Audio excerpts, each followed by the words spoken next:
Hi friends, ఈరోజు 7th class lessons discuss చేద్దాం. మనం పాఠాలు, రచయితల పేర్లు కోట్స్ ద్వారా నేర్చుకుందాం.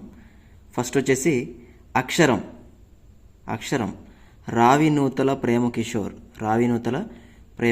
మరి దీన్ని ఎలా గుర్తుపెట్టుకోవాలంటే అక్షరాలు రావని అందరూ ఏడిపిస్తున్నారని అక్షరాలు రావని నూతిలో దూకాడంట ప్రేమకిషోర్. ఎవరండి? ప్రేమకిషోర్. అక్షరాలు రావని నూతిలో దూకాడంట ప్రేమకిషోర్ అని గుర్తుపెట్టుకోండి.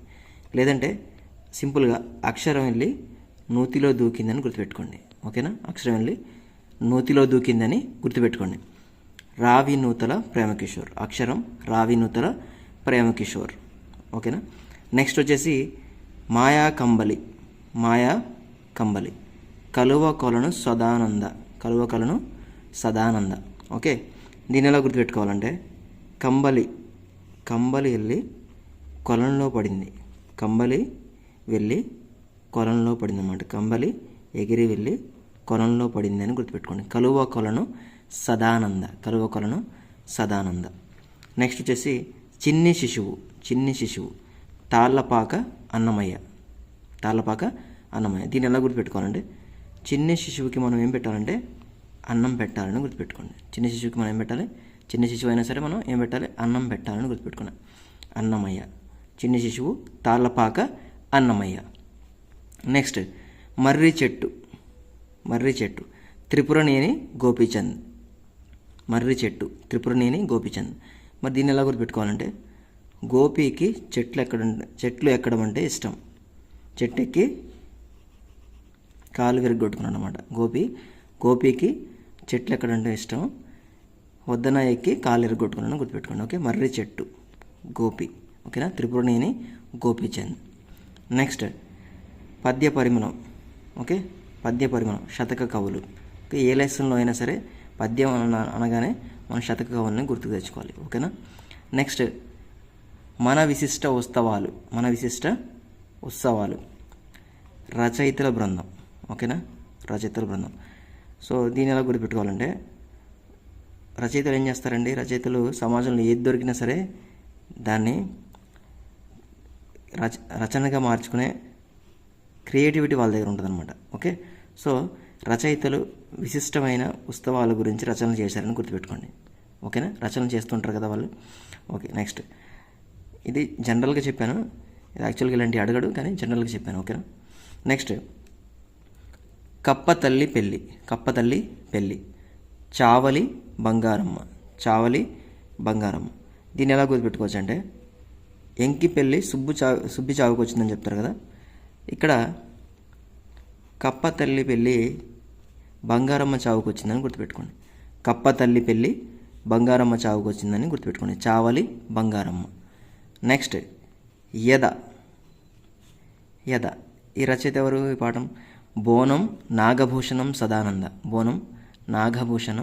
సదానంద. ఓకే, దీన్ని ఎలా గుర్తుపెట్టుకోవాలంటే మరి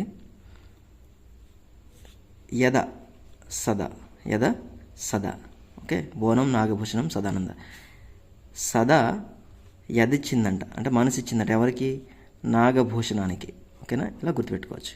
లేదంటే సింపుల్గా యద సదా అని గుర్తుపెట్టుకోండి, అయిపోతుంది. నెక్స్ట్ హితోక్తులు. ఇక్కడ సదా అంటే నాగభూషణం సదానంద. ఆ పైన ఇక్కడ ఉంది చూసారా, ఇది సదానంద అంటే ఇక్కడ కొలను మనం హైలైట్ చేసాం కదా. కంబలి వెళ్ళి కొలంలో పడిందని హైలైట్ చేసాం. ఓకేనా? నెక్స్ట్ వచ్చేసి హితోక్తులు. ఎవరు? రాళ్లపల్లి అనంతకృష్ణ శర్మ. దీన్ని ఎలా గుర్తుపెట్టుకోవాలంటే హితోక్తులు అంటే మంచి మాటలు. ఓకేనా? హితోక్తులు అంటే మంచి మాటలు చెప్పడానికి వెళ్తే రాళ్ళు ఇచ్చుకొని కొట్టారంటే ఎవరిని? అనంతకృష్ణ శర్మని. ఓకేనా? అనంతకృష్ణ శర్మ గారిని రాళ్ళు ఇచ్చుకొని కొట్టారంటే ఎందుకు? హితోక్తులు మంచి మాటలు చెప్పడానికి వెళ్తే రాళ్ళు ఇచ్చుకొని కొట్టారంట అని గుర్తుపెట్టుకోండి. హితోక్తులు రాళ్లపల్లి అనంతకృష్ణ శర్మ. నెక్స్ట్ ప్రియమిత్రునికి. డాక్టర్ సూర్యదేవర సంజీవదేవ్. మరి దీన్ని ఎలా గుర్తుపెట్టుకోవాలంటే సూర్యదేవర సంజీవదేవ్. మన ప్రియమిత్రుణ్ణి చావు బతుకుల్లో ఉన్నా సరే మనం ఏం చేయాలి? సంజీవని తెచ్చుకోనైనా మనం బతికించుకోవాలని గుర్తుపెట్టుకోండి.